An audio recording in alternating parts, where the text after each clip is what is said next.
Oi, chegamos ao sexto drop Salty e eu percebi que tenho muita experiência com transição de carreira, foi o que me norteou a empreender, abrir a Salt Consulting e nunca falei sobre esse tema, até para falar para vocês a minha crença e a vivência que a gente tem em consultoria. A grande pergunta é: como é que a sua carreira foi desenhada até aqui?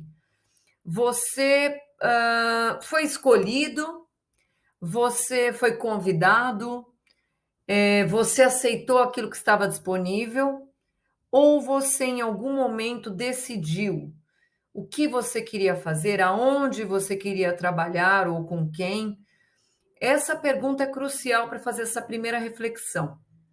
É claro que a transição de carreira, ela pode acontecer no momento em que você está desempregado e, logicamente, isso muda, o seu posicionamento emocional.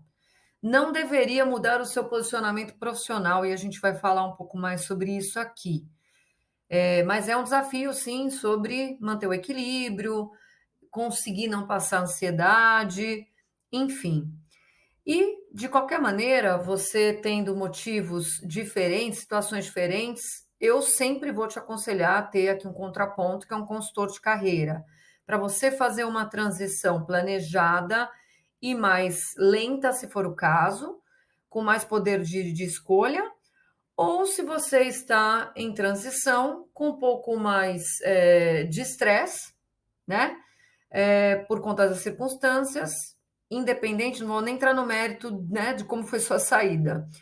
Mas, de qualquer maneira, você vai precisar também desse contraponto, porque estamos falando de vários elementos tangíveis e intangíveis que precisam ser considerados numa transição. Então, primeira provocação aqui é o quanto você planejou, o quanto você foi atrás, o quanto você escolheu, foi escolhido. E aí entra nessa pergunta, como consequência, se você tem coragem de competir.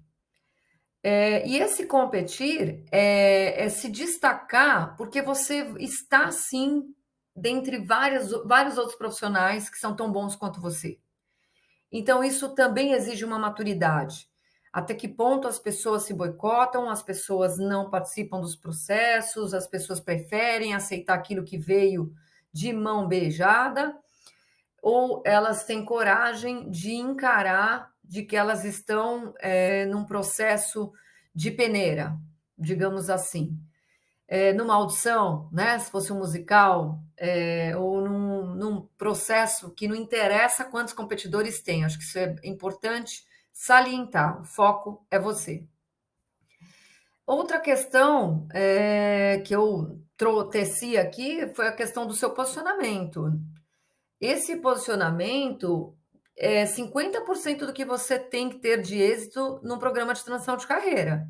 Quem está te apoiando entende exatamente quem é você, como indivíduo e como profissional, e independente da formação, do background, ser mais para um lado comportamental, ser mais para um lado técnico de negócios, mas é essencial que a pessoa entenda exatamente qual era a sua função, o que você sabe fazer. E aí eu estou salientando que muita gente vai vir com provocações e insights de coaching, de puro coaching, que a gente chama, mas essa pessoa ela não se envolve com as suas tomadas de decisão, que inclui posicionamento, que inclui lá na frente as suas escolhas. Então, você precisa também de um consultor que te fala a verdade dentro da tecnicidade que essa pessoa tem, mas que entenda o que uma pessoa do seu nível, da sua senioridade, né, da sua área de atuação faz, tá? Então, isso é um X da questão. Não adianta você falar que trabalha num banco e a pessoa achar que você trabalhava naquele estereótipo de função de banco, porque existem dezenas de departamentos e de funções, então só para dar esse exemplo, ser um pouco mais cirúrgica. E outra, né?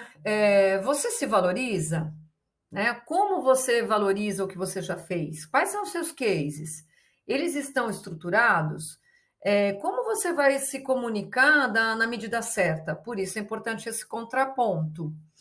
E outra, né, outra etapa que envolve uma transição, que também não só essa reflexão de passado, foto do presente, mas também o seu currículo. O seu currículo é resultado de quê? Ele é resultado de um template que você recebeu, que você viu num tutorial de plataforma na internet. Foram vários colegas que foram dando palpite, e você, por via de regra, eu vejo aqui, as pessoas ficam inseguras e elas vão mudando e elas, ou pior ainda, vão se descaracterizando porque elas fazem um currículo para cada vaga, né? Já até falei sobre isso aqui no primeiro Drops, mas estou aqui dentro de um contexto mais amplo de programa de transição. Eu faço um currículo muito detalhado, e detalhado não quer dizer extenso, tá? Já passei mais de 8 horas fazendo a redação de um currículo de 2 páginas. Então, também falei isso no primeiro Drops, de não delegar para o assessorado se virar fazendo um currículo. Então, tenha aquela percepção de que é documento, não é folder, e que essas palavras que estão ali, descrevendo você, são diferenciais competitivos, são as palavras que você vai usar para depois, né, a inteligência artificial te encontrar nas suas buscas, os headhunters, né, nas suas pesquisas manuais, enfim.